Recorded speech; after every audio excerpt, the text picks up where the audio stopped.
அனைவருக்கும் வணக்கம். இந்த வீடியோவில் எக்ஸசைஸ் கொஸ்டின் 8.6 தான் பார்க்க போகிறோம். வாங்க வீடியோக்குள்ள போகலாம். ஸோ என்ன கொடுத்துருக்காங்கன்னா அப்படின்னா சார்ஜ் பார்ட்டிகல். ஒரு சார்ஜ் பார்ட்டிகல் என்ன ஆகுது அப்படின்னா oscillates about its mean equilibrium position with frequency of 10⁻⁹ hertz கொடுத்துருக்காங்க. அதாவது ஒரு சார்ஜ் பார்ட்டிகல் வந்து இந்த மாதிரி வைப்ரேட் ஆகுது. ஸோ அதோட ஃப்ரீக்வன்சி பார்த்தோம் அப்படின்னா 10⁻⁹ ஹெர்ட்ஸ்னு சொல்லி கொடுத்துருக்காங்க. What is the frequency of electromagnetic waves produce? So இந்த மாதிரி இருக்கிறதுனால இஎம் வேவ் உடைய ஃப்ரீக்வன்சி வந்து என்னவா இருக்குன்னு சொல்லி கேட்குறாங்க.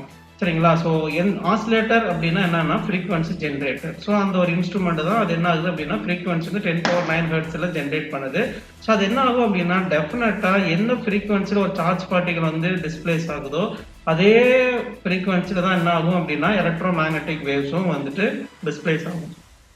அப்போ நமக்கு என்ன ஆகும் அப்படின்னா எலக்ட்ரோமேக்னெட்டிக் வேவ்ஸ் உடைய ஃப்ரீக்வன்சி என்னவா இருக்கும் அப்படின்னா 10⁻⁹ ஹெர்ட்ஸா தான் இருக்கும். அதாவது சேம் ஃப்ரீக்வன்சில தான் இருக்கும். சரிங்களா? சரி, அதான் என்ன பண்ணிருப்பாருன்னா மேக்ஸ்வெல் வந்து ப்ரூவ் பண்ணியிருப்பாரு. சரிங்களா?